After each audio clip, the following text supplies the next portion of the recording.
hope that they will come back. We will talk with some other airlines. We're talking with other airlines in order to try to get other airlines to come. In the meantime, Cabinet has given approval for 2 airlines to start flying. Air Jamaica, I think. Fly Jamaica. And there's a new, it used to fly before. Travelspan. Acknowledge Travelspan. Travelspan is coming back on the scene again. And we hope to attract more Suriname Airlines flights down to Guyana. Yep. So yes, that I would like to have it back too, but give me a little bit more time and we'll work on that. Okay?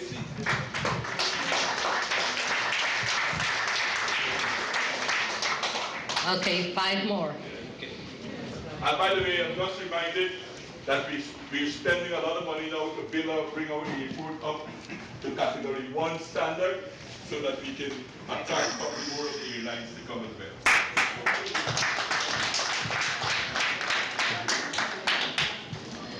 Thank you, Mr. President, for being with us this evening. We all really do appreciate it. I'm Herman Stevens, entrepreneur in telecommunication in Brooklyn here. I was in Guyana early on this year, and one of the things I noticed that there's a diverse cultural situation in Guyana. 10 years ago when I visited Guyana, I mean, it was only Guyanese. Now you have the Brazilians and the Venezuelans. You spoke early on about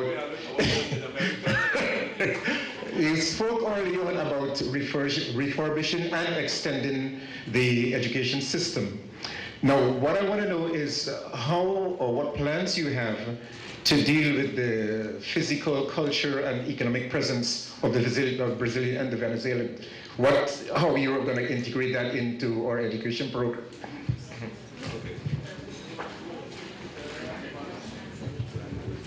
Good night. My name is Victor Benjamin, well-known Guyanese-born athlete. I have a few questions to ask and put forward. Mr. President, you said that you were ready to make a difference to move Guyana forward. Mr. President, the time of change, circumstances has changed and conditions have changed. Guyana needs to organize an effective leadership because of the rough times citizens are going through. The government needs to be much more proactive and focus on bread and butter issues of the working families and poor people, the middle class. There is also a lack of effective organized leadership and confidence in the government because many ministers and senior officials have performed their duties. To have the Soesdijk Back Road named after my family, and that was done because after so many years, I took a trip to Guyana and I noticed that so many streets were being named after people in the village, and I wanted to know what the criteria were for co-naming those streets after people that I knew for a fact were immigrants to our village. However, my application was approved. I'm here this evening to request from you your assistance in having that Soesdijk Back Road paved, since infrastructure is on your agenda. I hope that you will look into it. I have a letter all typed to hand deliver to you, Mr. President, and I do expect a response, sir. Thank you very much. Okay, question number 5. Good evening, Mr. President. And it's a pleasure meeting you this evening. I'm a professional here from Guyana, and what I would like to know, what opportunities are there if I want to return to Guyana for me to be able to get a house lot to build my own place? Next, I know you talk about improving the education system. okay, there are many Guyanese who are out here who have improved themselves education-wise, getting their master's degree, their doctorate. What opportunities are open for us to be able to contribute towards improving education system in Guyana?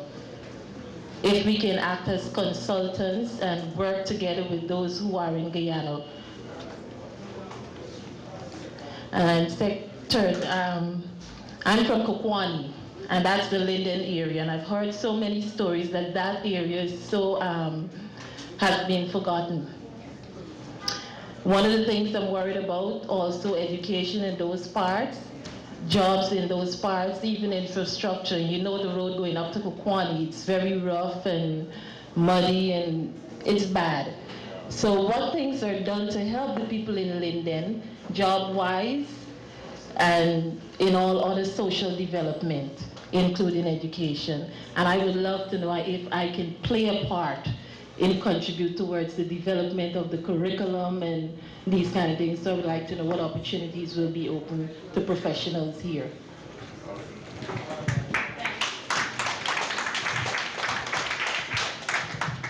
If again, I will start with the last questions first.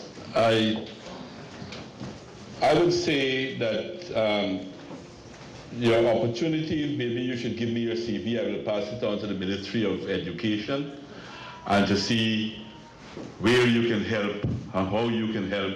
You can have a discussion. The minister is here, but I think she's leaving tonight, huh? She only came in for a day they had a very important forum for education. And by the way, you know that we're not really doing so bad because the United Nations Secretary General appointed me to sit on this high-level education committee. And not because I'm a big educationalist and I know all the things about education, but I think it's a recognition of the amount of work and how far we have come in Guyana, the amount of work that we have done in Guyana, and how far we have come. I think that asking me to sit at that forum is recognizing the tremendous work in education that is being done in Guyana. Now, as far as the road in very true. But Guyana probably is the only country that I know will have a Minister of Home Affairs literally destroying the Guyana Police Force because he's playing the role of Commissioner of Police and not giving the Commissioner a chance to do his work. As far as I know, the Minister should be oversight. Actually, I'm a former member of the Guyana Police Force, by the way. The Minister should be oversight. And like I said, we are the only country, and you spoke about democracy earlier, the only country that is allowing the Minister to continue to do what he's doing, which is nothing, to help the Guyana Police Force, and he's not sent home. I'm being candid here. And I think I met you some months ago and I asked you about the Minister of Home Affairs, and you indicated that he's doing a fine job. Mr. President, I'm not sure that you actually believe that. So I am standing here tonight as a former member of the Guyana Police Force to ask that Mr. Roy be let go. He's failing the Guyana Police Force tremendously. Now,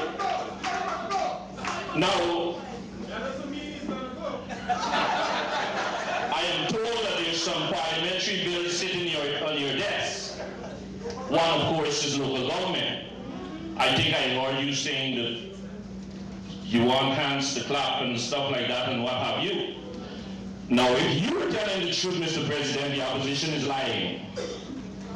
And if the opposition is telling the truth, then, Mr. President, you are lying. That's right. So, Somebody. we need to correct it. Guyana need to move on. I'm a Guyanese.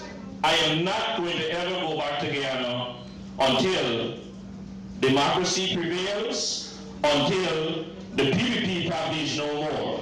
Because honestly, you're standing there and you're sitting there. was smiling just now because I was looking at you touching Ashton's shoulder every time. Yes. I hope it's not hurting him now. Anyhow. Yes. Thank you. Good night.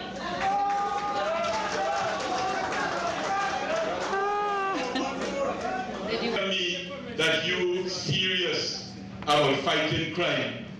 You can't tell me that you're serious about fighting crime and behave like a little child and tell me is a good bill, but is who bringing the bill? That is, to me, that is absolutely unacceptable. And I can't accept that. And I want, the opposition has not shown in any way when the opposition held the government.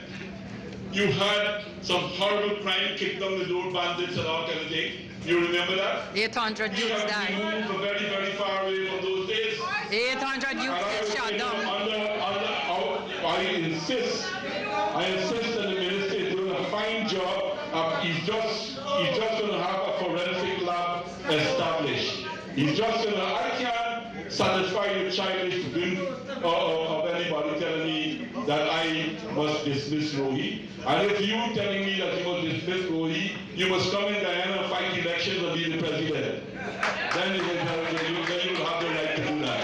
Otherwise, while I am president, I decide who work with me and who don't work with me. Nobody else.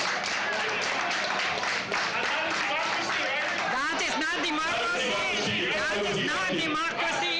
You was Secondly, as far as I got it on tape. As far as the Ryla money is concerned, I'm not sure, I can't give you a direct answer. I do know that when nationalization of Denver took place, there was a huge strike for the Ryla money. I thought that the matter was settled. The problem was, or if I remember the issue, is that the government then wanted to take the Ryla money and put it in a new pension fund, starting with the new company that was established after nationalization. And the workers then wanted the money, and they didn't want the money to start a new fund that was taking place. As far, I can't be sure about this, but as far as my memory serves, I think the matter was settled then because the government agreed that the Canadian pay people out the money who they owe them. I am not sure, I'm not swearing that that is the case, but this is the first time I'm hearing about this Ryla money since 1970. That's how much years ago, 43 years ago. So I will check on it though, I will check on it, but in my view, I don't know if that is an issue any longer. The last question here, because I answered the other one that was Ombudsman, I will ask Minister Karen Rodriguez to answer that. Thank you very much, Mr. President. And since it's my first time taking the floor, I want to also thank all of you for coming out and thank you for asking us questions in such a frank way and allowing His Excellency the President as well to respond in the very manner. On the issue of the Human Rights Commission and the appointment of the Human Rights Commission, this is not, the President does not appoint the Human Rights Commission. This has to be done by consensus in the Parliament, with membership from the other commissions, the Ethnic Relations Commission, Indigenous Peoples Commission, and the Gender and Equality Commission, among others. So once we have all of those commissions appointed, only then we can have the Human Rights Commission as well. I want to also indicate that two persons, I think, said they want to help, one in curricular development, and I think the lady that spoke for a little while about wanting to help. And we have a project called the Guyana Diaspora Project, and if you just Google that, you would see it, and it has a survey there that you can, if you have a particular skill, you can go and register there. And so it's a survey we're doing to see how many Guyanese are interested in being a part of Guyana's development from that standpoint of coming from time to time and assisting us with their skills, or even from where they're living in the US or other places. And we've had over 500 people already done the survey, so you can also take that survey so that we would be able to know what skills we have here, and you could also recommend to us what systems we should put in place. Because people complain sometimes about wanting to send barrels and so for hospitals and villages, and sometimes they have red tape that they have to cross, and so you can also make recommendations to us as to how we can help you. Thank you very much. One other question, just something I want to mention. The young lady who was here just now was saying that we shouldn't send money home to ask the children to buy computers, and you really shouldn't, because the government is giving out 90,000 computers to underprivileged homes to ensure that every single family will not be no family will be disadvantaged, and all of them, we are giving them the computers so that we can ensure that they will not be disadvantaged.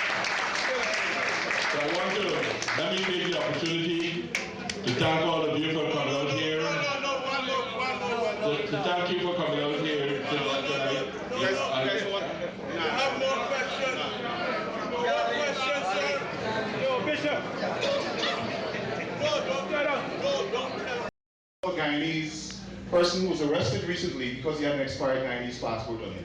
I myself, having received the complaints, applied for my Guyana passport last year. It took me about probably 5 to 7 months to get it. That's unacceptable. It took me that time. Second, I'm happy to see the foreign minister here. I'm very dissatisfied with the level of non-participation by the Guyanese officials, particularly the Guyana Consulate, and the CG is my friend, in the Caribbean community here, especially in the Brooklyn community. The officials from our government don't represent Queens only. We want to see, just like you're here, we want to see some representation in this community. It doesn't happen. And I say it unapologetically, and the Consul General is my friend. Also, coming to Guyana, as a Guyanese, I think the rancor between the government and the opposition and the intransigence, particularly on the government side, sometimes on the opposition, is unacceptable. It's not taking our country anywhere. If we're going to develop the country, we need to see everybody come together. I think you as the president ought to set the tone. The comment just now to the young man about being elected, I think is too arrogant for a president to say. Let me go on to mention another question. The other question is, the Media Practitioners Association were up here, met with myself and 3 members of Congress, and spoke about the issuance of radio license by President Jack to a selected group of people. As president, are you satisfied? And I noticed an ad by the PPP about the reintroduction of democracy celebration coming up on the 5th. Is that part of the democracy that you promote in Guyana? And lastly, you are the Minister of Information, correct?